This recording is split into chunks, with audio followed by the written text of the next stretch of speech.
Prácticamente desde sus inicios, el cine contó con el cartel como uno de sus principales reclamos publicitarios. Fijados en las puertas de los cines o pegados en las calles, los carteles contribuían a que el público acudiera a ver las películas. Su importancia hizo que pronto hubiera dibujantes especializados en el diseño de este medio tan popular.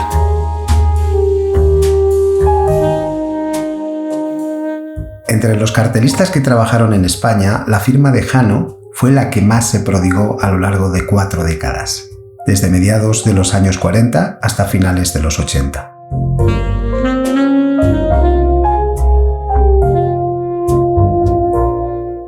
Este documental propone un repaso de su trayectoria y significación en el centenario de su nacimiento.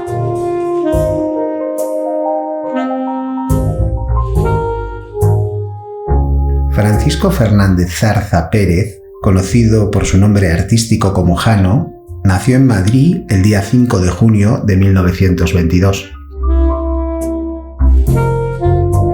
Fue el tercer hijo del matrimonio formado por Francisco Fernández Zarza Rodríguez y María Pérez Serrano.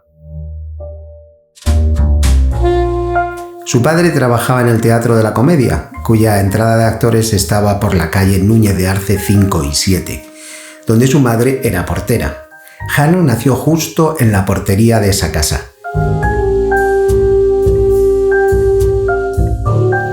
Su infancia se desarrolló en las inmediaciones de la Plaza de Santa Ana, en pleno barrio de las Letras, siendo ese entorno el escenario de sus correrías infantiles. De su temprana vocación por el dibujo quedó constancia en las páginas de Macaco, el periódico de los niños, creado en 1928 por el dibujante Ricardo García, Caito. La primera inspiración de Jano le vino de los tebeos y revistas ilustradas de aquellos años infantiles. Junto al dibujo, su otra pasión desde niño sería el cine. Le encantaba retratar a las estrellas de Hollywood. En sus primeros dibujos ya se advierten sus dotes para lo que luego se convertiría en una de sus señas de identidad como cartelista cinematográfico, sus excelentes aptitudes para el retrato. Cuando realizó este de Gary Cooper tenía tan solo 15 años.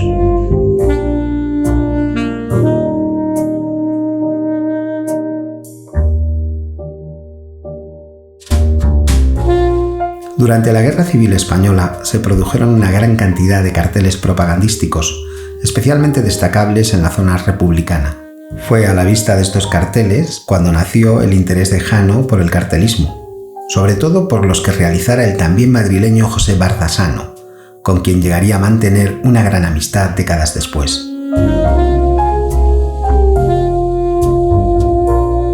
A pesar de su juventud, llegó a dibujar en algunas publicaciones republicanas, como Hierro o Nova Catalunya, en el Llar del Combatent Català, lo que le llevaría a ser encarcelado durante poco más de un año en la inmediata posguerra.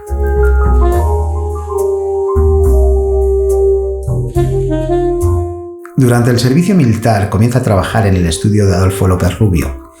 Allí participa en la realización de distintas series de cómics para la editorial Rialto, siendo la más popular entre ellas la titulada Ginesito, que en un principio se había llamado Satanás.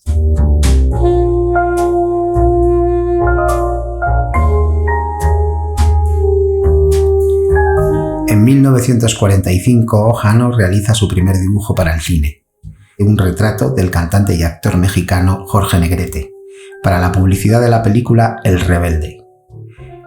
Desde ese momento comienza a trabajar para la distribuidora Hispano-Mexicana Films y arranca su carrera como dibujante cinematográfico.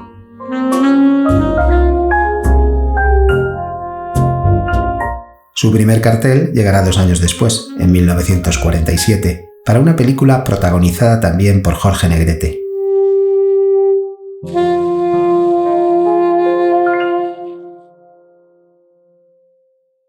Era un hombre muy agradable y además era un caricaturista estupendo, ¿no? Pero le admiraba porque había visto mucho ya de su trabajo y la verdad que hacer esta recopilación en este libro me ha parecido una idea espléndida.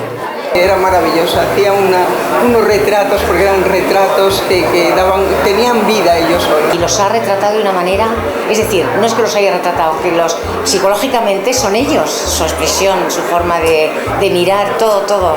Es un genio. Agradable, simpático, tenía un don de gente maravilloso. Pues un tío estupendo, estupendo.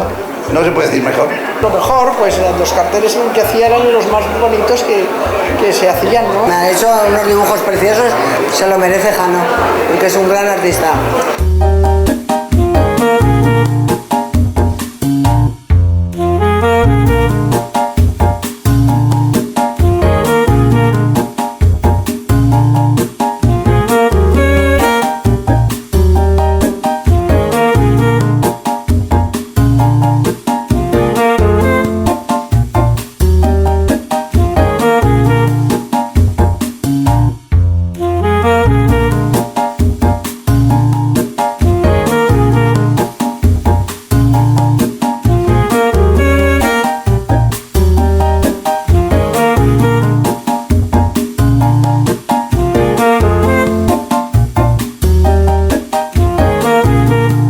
Lo fundamental y por lo que todo el mundo le conoce es por los carteles de cine, básicamente, aunque él hizo otros trabajos que fueron muy populares, como las portadas de novelas, por ejemplo, la colección del Coyote, que él tiene un itinerario muy dilatado. Empieza en el año 45 y está en activo hasta el mismo año en que muere, hasta el año 92. Entonces son casi 40, 50 años trabajando y claro, durante todo ese tiempo la estética, no solamente del cartel de cine, sino de todo en general, cambia muchísimo en ese tiempo, ¿no?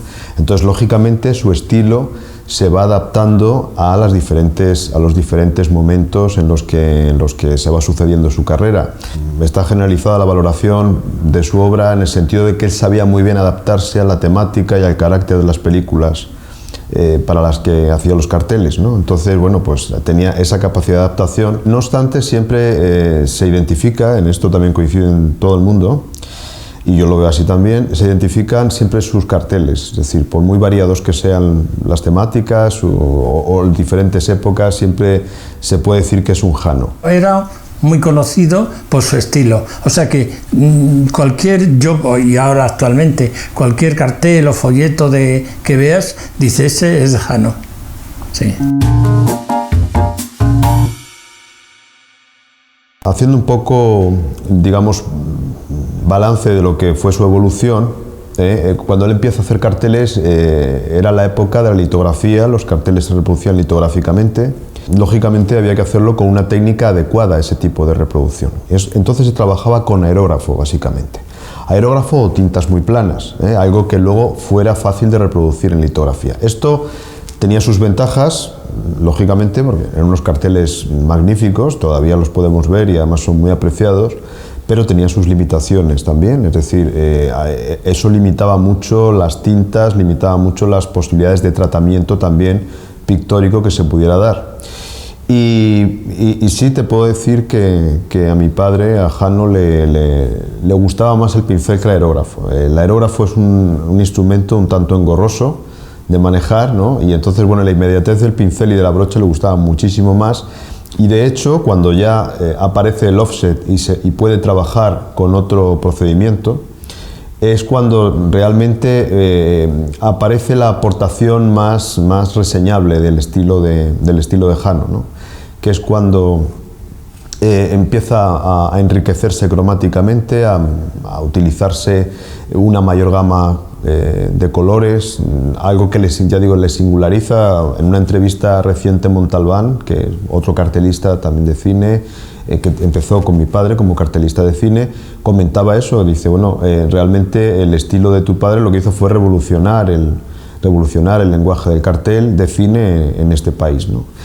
Y es a partir de ahí donde ya con mayor o menos soltura, con más o menos realismo, pues va desarrollándose su estilo más libremente, hasta los últimos carteles que ya estaban como muy sometidos al realismo que venía del cartelismo norteamericano, ¿no? Que era muy propio del cartelismo norteamericano, que de hecho todavía se mantiene. Básicamente lo que se hacía era darle una sinopsis, ¿no?, de qué iba la película, una colección de fotografías, 18-24, estas en blanco y negro, de prensa. A veces, si la película extranjera, algo del material publicitario que se había hecho en el extranjero, y nada más. Y con eso y con la conversación que tenía con el jefe de publicidad, era con lo que él tenía más o menos que pensar por dónde iban las cosas, ¿no? Recientemente el hijo de Enrique Herreros, que Enrique Herreros padre fue cartelista de cine también, luego estuvo muy metido, fue uno de los principales promotores de cine en España, y su hijo estaba metido también en la publicidad. Me comentaba que cuando llegaba un cartel ya realizado, cuando llegaba a la distribuidora, que Enrique Herreros padre se sorprendía y decía: es que parece que ha visto la película este hombre, siempre acierta con el tono, con el carácter que tiene que tener el cartel, ¿no? Entonces, básicamente es eso. Lo que se hacía, generalmente el material era un cartel, un diseño para cartel, se hacían bocetos, esos bocetos se presentaban al jefe de publicidad de la distribuidora y una vez que se había decidido qué cartel se iba a hacer, se realizaba a partir de esas fotografías, ya digo, en algunos casos podía haber alguna escena más o menos inventada o más o menos imaginada, que no apareciera directamente en la película, pero básicamente era siempre trabajar con materiales de la propia película, pues combinándola, por ejemplo, un primer plano de un actor con una escena de esa película, diferentes escalas y demás, con el tratamiento y tonos adecuados para el tipo de película que fuera. Bueno, se podían hacer carteles de dos tipos, este que estamos hablando y el cartel de 3 hojas. Era un cartel mucho más grande, alargado, vertical, y eran muchísimo más llamativos porque son carteles de 2 metros de altura, más de 2 metros de altura. Entonces ese era otro material que reproducía más o menos la idea del cartel estándar de 70-100, no siempre, a veces era otro desarrollo. Por ejemplo, recuerdo, por hablar de otra película española, el de Historias de la Televisión, de José Luis de Heredia. El cartel de 70-100 son los protagonistas todos en caricatura encima de unos aparatos de televisión, mientras que el cartel de 70-100 se centra solamente en los protagonistas principales, que son Concha Velasco, que está bailando, esa es la película famosa de La chica Yeye, y Tony Leblanc, que está en fotografía, también utilizó el fotomontaje en algunos casos, abajo en una escena de la película, ¿no? Luego se hacían, aparte de esto, el programa de mano, que era una cosa muy apreciada por el público en general. Eran unos programitas pequeños, unos 14 centímetros de alto, que se entregaban en las salas de los cines, tanto cines de capital como cines de pueblo, que es una cosa además que se ha coleccionado mucho, que a veces era el mismo dibujo del cartel, pero no siempre, a veces se hacía una idea distinta, porque lógicamente la escala, pues hay ciertos motivos que reproducen bien, pero otros al reducirlos desaparecen o se hacen inapreciables. El otro material eran los clichés de prensa, es decir, los dibujos en blanco y negro que se hacían para que se reprodujeran en los periódicos, en los medios de comunicación impresos, ¿no?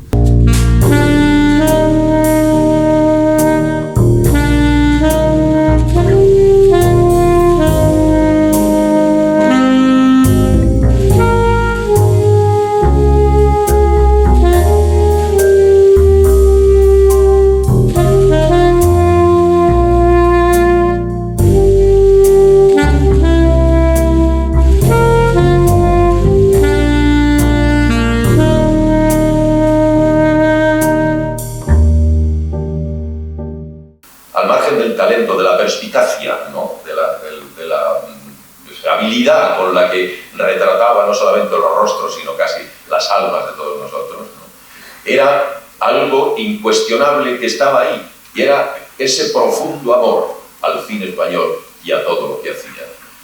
En realidad, en este oficio no eras nadie hasta que Jano no te había pintado.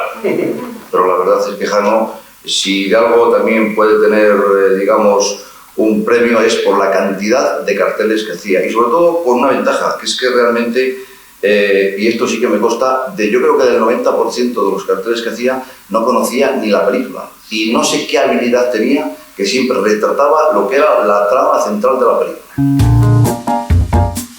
Estudios, tuvo tres estudios.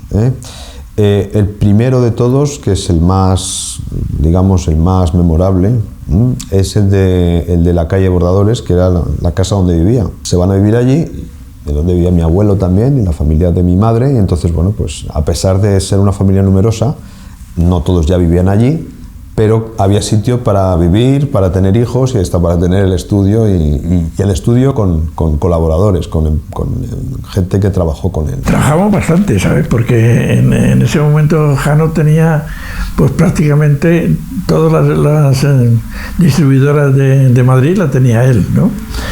Entonces estamos constantemente trabajando. Jano era un buen dibujante. Nosotros allí no inventábamos nada. En cambio, Jano sí. Y bueno, yo emprendí mucho con él, muchísimo, vamos. Y era un estudio que además lo pasábamos muy bien, porque estábamos siempre de cachondeo. Yo era bastante joven. Yo trabajaba en la fachada de cine. Estaba en Marcial, un taller que había en la calle del Pez, al lado de mi casa, porque yo vivía en el centro. Y entonces se iba un amigo nuestro que se llamaba Padilla, se iba a Venezuela. Entonces Montalbán precisamente me dijo: oye, Jano quiere hablar contigo, ¿te quieres hablar con él? Y yo hablé con Jano y me dijo: mira, se trata de hacer clichés, de hacer carteles de cine y tal. Tú ya sabemos que dibujas bien y te puedes... Y yo, pues, claro, de cambiar de hacer esos cartelones grandes a una mesa de trabajo, pues me gustaba más, claro, lógicamente. Y entonces, pues, me cambié. Y así empecé.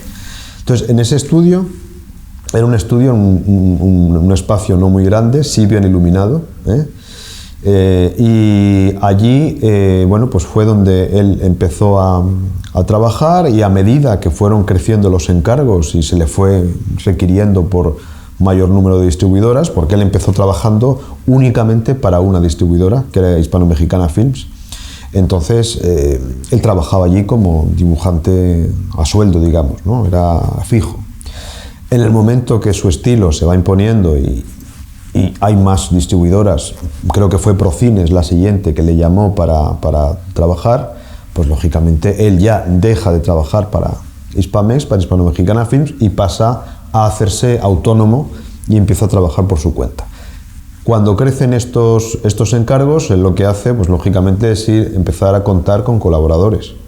Siempre se mantiene su firma, es decir, la firma se mantiene hasta el final, pero él llegó a tener muchos colaboradores en el estudio. Yo, por ejemplo, me llevaba los trabajos a casa, le hacía, y luego mejor íbamos allí, retocábamos algo. Siempre se me veía muy quisquilloso, muy punto bueno. A veces le digo: ¿qué te parece? ¿Te parece esto? Está bien, pero el lóbulo de la oreja lo has hecho muy grande, muy pequeño. Jano era un buen dibujante, ¿no? Y además él venía de haber hecho los tebeos y eso. Y él dibujaba bastante bien, ¿sabes? Lo que pasa es que nosotros allí no inventábamos nada. En cambio, Jano sí, para hacer caricaturas, lo hacía bastante bien, ¿sabes? Y yo emprendí mucho con él, muchísimo, vamos, porque yo venía de un sitio que era un trabajo muy, casi no, de artístico, casi nada, ¿no? Y ya con él sí, ya tenía... Y ahí es donde yo empecé ya al final yo era como un genio allí con él. Era como su mano derecha, ¿no? En ese estudio está prácticamente hasta finales de los 60, comienzo del primer año, segundo de los 70, no recuerdo bien. Después esa casa se deja y se traslada a un estudio muy cerca, en la plaza de Conde Barajas, que está también por allí, cerca de la Plaza Mayor. Este es un estudio enorme, muy grande, tan grande que incluso se llega a pintar alguna fachada en él, dentro del estudio, porque aunque las fachadas, según los cines, pero incluso las más grandes, tienen un tamaño enorme, no obstante se hacen por módulos, es decir, se van luego montando, se van pintando como los elementos, ¿no? En este estudio está muy poco tiempo y después pasa ya al definitivo, al que será el último, que es el de la Cava Baja, que es el último. Este sí es un estudio también espacioso, es un piso grande, y la habitación además donde él trabaja, en aquel momento ya con 2 colaboradores, que serán, digamos, los últimos que tenga, más los rotulistas, porque hay que contar que a Jano no le gustaba nada hacer las letras de los carteles, solo las hizo cuando empezaba, y después enseguida empezó a contar con gente especializada en letras, ¿no? Porque además En el lenguaje del cartel, lógicamente, los textos, los tipos que se utilicen son fundamentales, ¿no? para transmitir el carácter de la película. Era un estudio generalmente muy desordenado, siempre, todo estaba por medio. En la época en la que habíamos colaboradores había como mucho movimiento y siempre hubo, eso sí, muy buen ambiente, mucho sentido del humor, eso siempre, ¿no? Pero por lo demás, ni música ni otro tipo ni decoración, si quieres decir. Decoración podía ser tener algunos carteles o fotos de artistas en las paredes, sobre todo casi en clave humorística, algún dibujo en alguna de las paredes de alguno de los estudios, pero nada más. Formidable, o sea, estábamos allí, hablábamos, cantábamos, nos gastábamos bromas y hacíamos el trabajo muy bien, muy entretenido, porque no era de empleados ni de eso, éramos de amigos. Los estudios eran sitios muy frecuentados por muchos tipos de personas. Por allí podía aparecer un productor, un director, un amigo, un primo, en fin, los hermanos Tonetti, podía aparecer cualquiera por allí. Y él siempre seguía dibujando y era capaz de hilar conversaciones y seguir a lo suyo.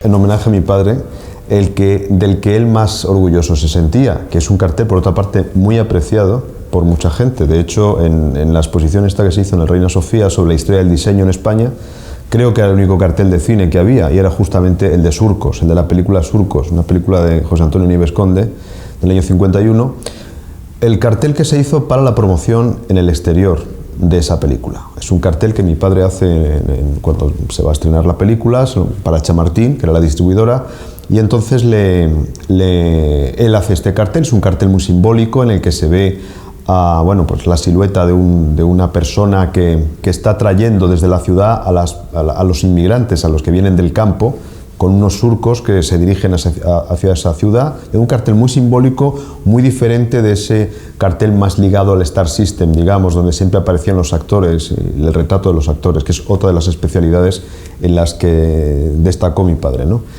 Bueno, pues este cartel, cuando lo hace el jefe de Chamartín, y que llevaba también la publicidad, le dice que ese cartel lo van a utilizar para la promoción externa, y de hecho yo tengo una fotografía de José Antonio Nieves Conde en Cannes con ese cartel, pero dentro de España se utiliza otro cartel menos, digamos, incisivo a nivel simbólico, ¿no? más convencional, pero no obstante de muy buena calidad. Y ese es un cartel del que él siempre se sintió muy orgulloso y muy contento de él, y en muchas entrevistas lo citaba, y es algo que comparto con él, lógicamente, ¿no? Él es autodidacta, entonces él pasa de dibujar cómics, que era algo hasta cierto punto más inmediato, más sencillo, eran cosas en blanco y negro, de ahí pasa al color, que realmente enseguida Jano, dentro de que él trabajaba en el estudio de Adolfo López Rubio, en este momento estaba haciendo el servicio militar, estamos hablando de comienzo de los años 40, él pasa enseguida a hacer las portadas, porque a él le llamaba mucho más el color que la línea, ¿no? La influencia viene de los cartelistas italianos, él siempre lo dijo, en concreto hablaba de uno, de Ceselón, que él decía, bueno, que era el que más le había inspirado y en el que más se había fijado, y yo después he estado investigando sobre este cartelista, que efectivamente es uno de los cartelistas principales de la segunda mitad del siglo en Italia, y efectivamente hay ciertas similitudes en cuanto a la libertad de tratamiento y demás, ¿no? Luego, otra característica importante, aparte de esa libertad cromática y de tratamiento y demás, es que a veces buscaba ser gestual, ¿no? Que buscaba que también el propio trazo, el propio brochazo fuera expresivo, ¿no? Eso no, en el momento, siempre que pudo, lo utilizó. Incluso en algún caso, hace poco viendo el cartel de Saeta del Ruiseñor de Joselito, nada menos, que estamos hablando del lanzamiento de una de las figuras importantes en aquel momento de cine de los años 50-60, y sin embargo es un cartel muy suelto, ¿no? Un cartel muy expresivo, ¿no? Él tenía una gran habilidad para captar los rasgos fundamentales de los artistas y ponerlos en los carteles, y que, bueno, de hecho, en alguna conversación que he tenido con alguno de ellos, ¿no? Pues me decían que siempre era el que mejor les retrataba, quien mejor les pintaba, y que estaban contentísimos de esto. Y en algún momento he citado también la anécdota refiriéndonos a otra de las características fundamentales de su estilo, que es la de la caricatura. En esto es indiscutible que fue el principal caricaturista del cartelismo cinematográfico español, y entre ellos el cartel de Bienvenido Mr. Marshall es una buena, no solamente el cartel, sino toda la publicidad que se hace para Bienvenido Mr. Marshall es un buen ejemplo de ello. Pues hablando con Alfredo Landa, recuerdo en una ocasión en Ízaro, en una distribuidora, le comentó Alfredo Landa, delante mío, que cuando veía las caricaturas de mi padre, dice, bueno, yo veo tus caricaturas, me miro al espejo, digo, yo soy más parecido a mí mismo en las caricaturas de Jano que cuando me miro al espejo, ¿no? Entonces, bueno, eso que es lógicamente un exceso y un piropo, pues dice mucho, ¿no? Del aprecio incluso de los propios retratados, ¿no? De los propios representados ahí, ¿no? La primera vez que mi padre se encuentra con Terenci Moix, porque tuvieron ocasión de verse en varias ocasiones, y Terenci Moix lo primero que le dice, eso me acuerdo perfectamente porque estaba yo delante, lo primero que le dice, la cantidad de rollos que me he tragado por culpa de tus carteles, ¿no? Lo que más le gustaba era la figura humana, y en concreto el rostro. Eso, él siempre decía que era una deformación profesional por el tema del cartel de cine, y sobre todo porque él frecuentó, que es lo que se llevaba aquí, un tipo de modalidad, o sea, una modalidad de cartel de cine muy centrada en el retrato de los artistas, ¿no? Pero, no obstante, eso a él le gustaba muchísimo. Incluso en su obra personal, él le daba mucha importancia, pues, a obras en las que apareciera gente, pues, con unos gestos determinados. En fin, le gustaba mucho dibujar rostros, caras y demás. Los ilustradores era el mundo donde se había formado. Entonces, en esa época de grandes ilustradores, buena parte de esas ilustraciones estaban centradas en el ambiente madrileño. El Madrid de su infancia eran, digamos, los últimos momentos de ese Madrid tan característico que ha quedado en la memoria de todos los madrileños, que es el Madrid un poco de la verbenada paloma, el Madrid de los mantones de Manila, de las kermeses y todo esto, y eso lógicamente le marca mucho. Y ese será el Madrid al que él vuelva 50 años después, es decir, cuando ya empieza a exponer en los años 70, porque hasta ese momento, digamos que, bueno, está ahí latente, pero no sale ni a su obra personal ni a nada.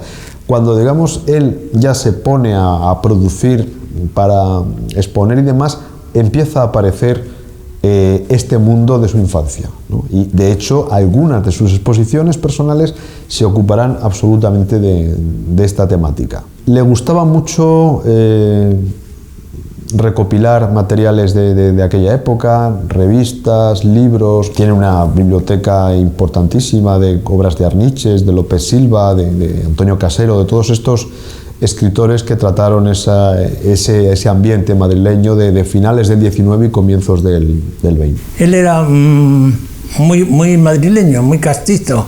Le gustaba mucho lo antiguo, el rastro a él le vuelve loco.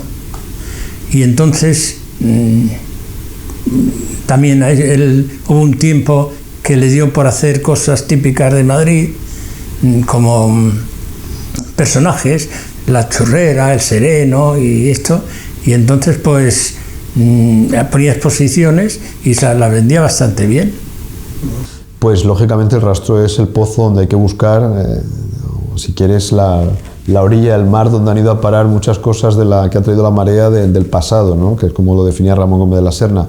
Entonces ahí es donde encuentras revistas, libros, fotografías, todo ese material que forma parte de su mundo sentimental, no porque lo utilice solamente porque lo utilice como documentación para sus trabajos, que tenía también un archivo muy importante de todo lo relacionado con Madrid, sino que él encuentra cosas de su infancia y le gusta tenerlas. Era una persona muy singular, y en esto sí es cierto que coinciden toda la gente que le ha conocido, gente que le conoció cuando era niño, con los que yo luego he tenido contacto y me lo han contado, que era algo especial desde el momento que nació. Es decir, desde muy pequeñito ya se singularizó por sus aficiones, por su sensibilidad, por las cosas que le gustaban, por las cosas que hacía, que a veces era también bastante extravagante. A él le gustaba definirse como un bohemio, pero yo creo que a él le gustaba vivir bien, con lo cual de bohemio, digamos que solamente podía tener la parte externa, ¿no? Digamos, la fachada nada más.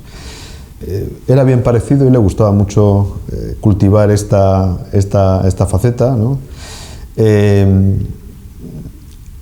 Era buena gente, era buena persona, era amigo de sus amigos. Era muy amigo, además, no ya de mí, que yo no tengo queja, pero de todos sus amigos nadie se puede quejar.